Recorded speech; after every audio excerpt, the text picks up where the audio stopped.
Hello everyone. आज हम लोग अभिक्रिया की अणुसंख्यता और अभिक्रिया की कोटि देखेंगे। Molecularity of reaction and order of reaction. इसे समझने के लिए इसके पहले वाले वीडियो को देखना बहुत जरूरी है। हम लोगों ने इसके पहले वाले वीडियो में अभिक्रिया की क्रियाविधि पर प्रकाश डाला है कि किस प्रकार अभिकारक अणुओं के टक्करों के फलस्वरूप अभिक्रिया संपन्न होती है और टकराने वाले अणु ऊर्जा अवशोषित करके उत्तेजित अवस्था में पहुंच जाते हैं। उत्तेजित अवस्था में पहुंचने के बाद कुछ अणु उत्पाद में परिवर्तित हो जाते हैं और बाकी अणु वापस अपनी आद्य अवस्था में आ जाते हैं। तो कुल अणु जो अभिक्रिया में भाग लेते हैं उनको हम कहते हैं अभिक्रिया की अणुसंख्यता, और जिनका सांद्रण उत्पाद के रूप में परिवर्तित होता है उसको हम कहते हैं अभिक्रिया की कोटि। तो इसके पहले वाले वीडियो में हमने डिटेल्स में उसको देखा है। उसी आधार पर हम लोगों ने दर नियम को समझा था। दर नियम में जो मोलर सांद्रण के ऊपर जो घातें हमने देखी थी वो अभिक्रिया की कोटि को प्रदर्शित करती थी। तो अब हम अभिक्रिया की अणुसंख्यता और कोटि को परिभाषित करेंगे। देखिए, अभिक्रिया की अणुसंख्यता को जो हम परिभाषित करते हैं उनमें एकल पद में पूर्ण होने वाली अभिक्रियाओं की हम बात करते हैं। कई अभिक्रियाएं अनेक पदों में संपन्न होती हैं, कुछ अभिक्रियाएं एक ही पद में संपन्न होती हैं।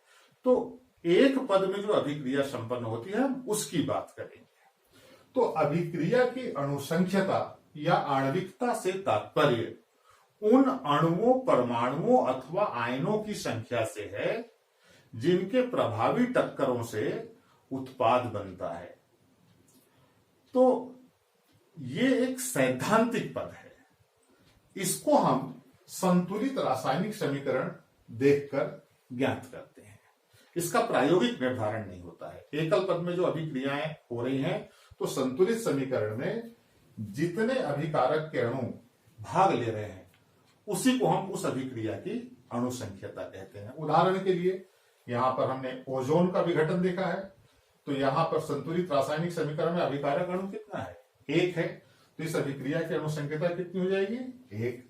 इसी प्रकार यहां हाइड्रोजन और क्लोरीन की अभिक्रिया से HCl बनने को हमने प्रदर्शित किया है। संतुलित रासायनिक समीकरण में 1 मोल हाइड्रोजन है और 1 मोल क्लोरीन। टोटल कितने मोल हो गए? 2 मोल। तो इस अभिक्रिया की अणुसंख्यता क्या हो गई? 2। अब यहां इस अभिक्रिया में नाइट्रिक ऑक्साइड 2 मोल है, ऑक्सीजन 1 मोल है। तो अभिक्रिया की अणुसंख्यता कितनी हो जाएगी? 3। तो इस प्रकार अभिक्रिया की अणुसंख्यता से तात्पर्य उन अणुओं, परमाणुओं अथवा आयनों की संख्या से है जो आपस में क्रिया करके उत्पाद में परिवर्तित होते, उत्पाद बनाते हैं। और यह एक सैद्धांतिक पद है जिसका निर्धारण हम एकल पद में होने वाली अभिक्रियाओं में संतुलित रासायनिक समीकरण को देखकर ज्ञात करते हैं। अब यहां पर जो महत्वपूर्ण है हमारे लिए जान लेना कि अणुसंख्यता का मान कभी भी 3 से ज्यादा नहीं हो सकता है। उसके पीछे कारण है कि एक साथ 3 से अधिक अणुओं की उपयुक्त दिशा में टक्कर संभव नहीं है। अब इसको समझने के लिए हम थोड़ा टक्करों के सिद्धांत को समझेंगे। टक्करों के सिद्धांत में कहा गया है कि गतिशील अभिकारक अणुओं की उपयुक्त दिशा में टक्करों के कारण ही अभिक्रिया होती है। अगर उपयुक्त दिशा में टक्कर ना हो तो अभिक्रिया संपन्न नहीं होगी। उदाहरण के लिए जैसे यहां पर ये अभिक्रिया लीजिए, H2 + Cl2 ट्वाइस HCl कैसे बनता है? तो हमें मालूम है 2 H2 अणु में 2 हाइड्रोजन परमाणुओं के मध्य सिंगल बॉन्ड होता है। इसी प्रकार Cl2 अणु में 2 क्लोरीन परमाणुओं के मध्य सिंगल बॉन्ड है।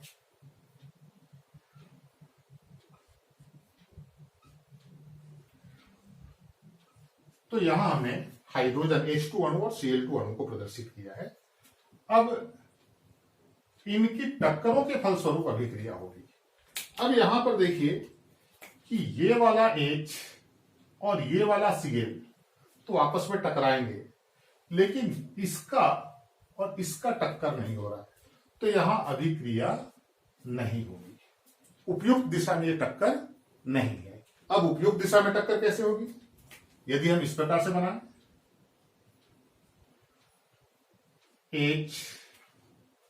H प्लस Cl Cl, तो अब देखिए ये वाला H इस Cl से टकराएगा, ये वाला H इस Cl से टकराएगा, तो ये दोनों जो हाइड्रोजन है दोनों Cl के संपर्क में आ रहे हैं। तो इस प्रकार ये वाला बंध टूटेगा और नया बंध बन जाएगा HCl के रूप में, HCl, और इसी प्रकार ये बन जाएगा H और Cl। तो यहां दो अणु HCl के बन जाते हैं। तो ये बात टक्करों के सिद्धांत में कही गई है कि अभिकारक अणुओं की उपयुक्त दिशा में टक्करों के फलस्वरूप ही अभिक्रिया संपन्न होती है।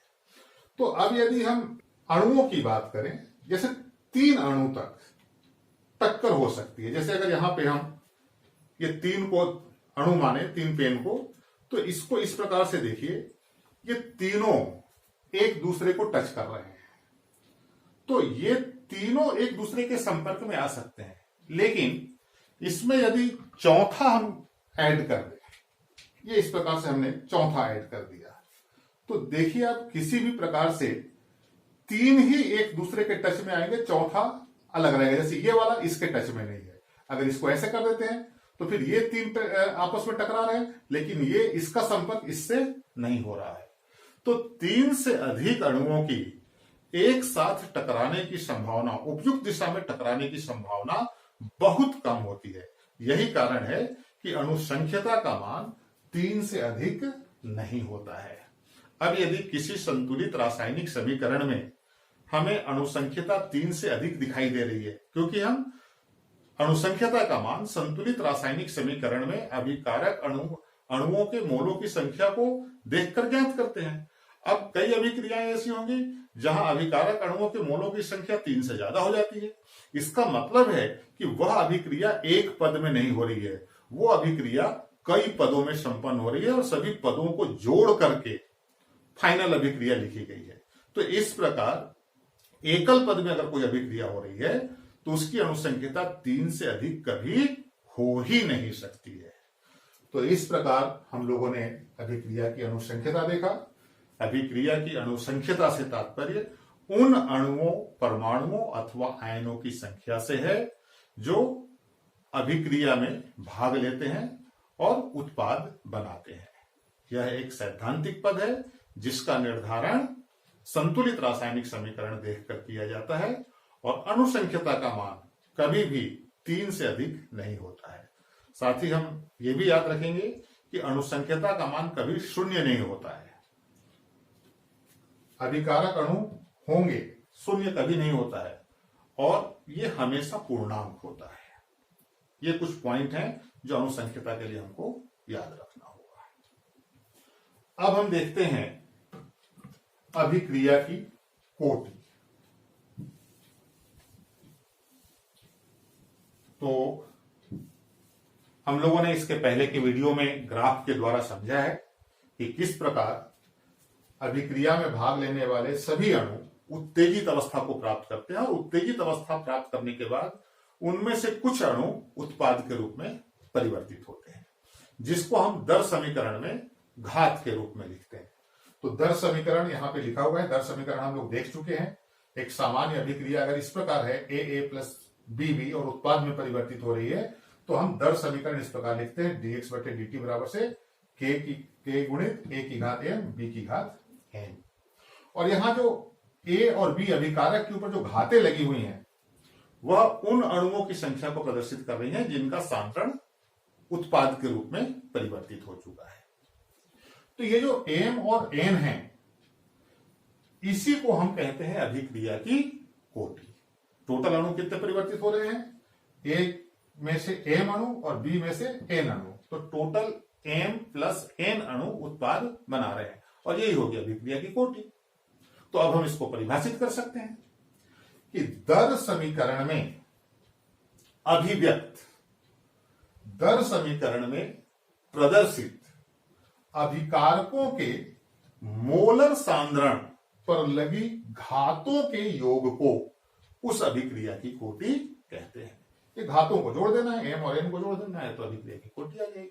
हम कह सकते हैं दर समीकरण में अभिव्यक्त अभिकारकों के मोलर सांद्रण पर लगी घातों के योग को उस अभिक्रिया की कोटि कहते हैं। तो यहां हम m और n के बारे में लिख सकते हैं। अभिकारक A के सापेक्ष कोटि का मान कितना है, m। अभिकारक B के सापेक्ष कोटि का मान कितना है, n। तो संपूर्ण अभिक्रिया की कोटि कितनी हो जाएगी, अभिक्रिया की कोटि को हम लिख सकते हैं m प्लस n। तो इस प्रकार हम लोगों ने अभिक्रिया की अनुसंख्यता देखा और अभिक्रिया की कोटि देखा। ये दोनों ही संक्षिप्त टिप्पणी के रूप में एमपी बोर्ड में कई बार पूछे गए हैं। अब यहां से एक और बहुत ही महत्वपूर्ण प्रश्न बनता है 4 नंबर का, जो एमपी बोर्ड में अनेकों बार रिपीट हुआ है। प्रश्न है अभिक्रिया की अनुसंख्यता और कोटि में अंतर स्पष्ट कीजिए। बहुत ज्यादा इंपॉर्टेंट प्रश्न है। अगर आप पुराने पेपर उठा करके देखेंगे तो 1-2 साल के गैप में हर बार ये प्रश्न आता है। तो हम लोगों ने दोनों को समझा। यहां पर अंतर दे सकते हैं। पहला अंतर तो परिभाषा ही दे सकते हैं। अनुसंख्यता में हम क्या लिखेंगे, अभिक्रिया में भाग लेने वाले कुल अणुओं की संख्या को अणुसंख्यता कहते हैं, अभिक्रिया की अणुसंख्यता कहते हैं। और ये क्या है, अभिक्रिया में भाग लेने वाले वे अणु जिनका सांद्रण परिवर्तित होता है उसको हम कहते हैं कोटि। तो अभिक्रिया में भाग लेने वाले उन अणुओं की संख्या जिनका सांद्रण परिवर्तित होता है अभिक्रिया की कोटि कहलाता है। तो पहला पॉइंट एक बार फिर से रिपीट कर देता हूं। अभिक्रिया में भाग लेने वाले कुल अणुओं की संख्या को हम अभिक्रिया की अणुसंख्यता कहते हैं और अभिक्रिया में भाग लेने वाले उन अणुओं की संख्या जिनका सांद्रण परिवर्तित होता है उसको हम कोटि कहते हैं। दूसरा, अणुसंख्यता एक सैद्धांतिक पद है, इसका प्रायोगिक निर्धारण नहीं होता है। अणुसंख्यता एक सैद्धांतिक पद है जबकि अभिक्रिया की कोटि का प्रायोगिक निर्धारण किया जाता है। अगला अंतर हम दे सकते हैं, अणुसंख्यता का मान कभी भी शून्य नहीं होता है, अभिक्रिया की कोटि का मान शून्य भी हो सकता है। अणुसंख्यता हमेशा पूर्णांक संख्या होती है लेकिन कोटि का मान भिन्न या प्रभाज भी हो सकता है। और जो सबसे महत्वपूर्ण अंतर है, अणुसंख्यता से हमें किसी रासायनिक अभिक्रिया की क्रियाविधि के संदर्भ में कोई जानकारी नहीं मिलती है, लेकिन अभिक्रिया की कोटि से हमें अभिक्रिया की क्रियाविधि के संदर्भ में जानकारी प्राप्त होती है। तो इस प्रकार 4 नंबर में हम 4 अंतर देंगे और ये बहुत ज्यादा इंपॉर्टेंट है, एमपी बोर्ड में कई बार रिपीट हुआ है। तो आज के लिए इतना ही। अगले वीडियो में हम लोग रासायनिक अभिक्रियाओं के का वर्गीकरण देखेंगे अभिक्रिया की कोटि के आधार पर। अभिक्रिया की कोटि के आधार पर हम शून्य कोटि की अभिक्रिया, प्रथम कोटि की अभिक्रिया, द्वितीय कोटि की अभिक्रिया, छद्म कोटि की अभिक्रिया, इस प्रकार अभिक्रियाओं का वर्गीकरण करते हैं। तो यह हम अगले वीडियो में देखेंगे। तो आज के लिए इतना ही।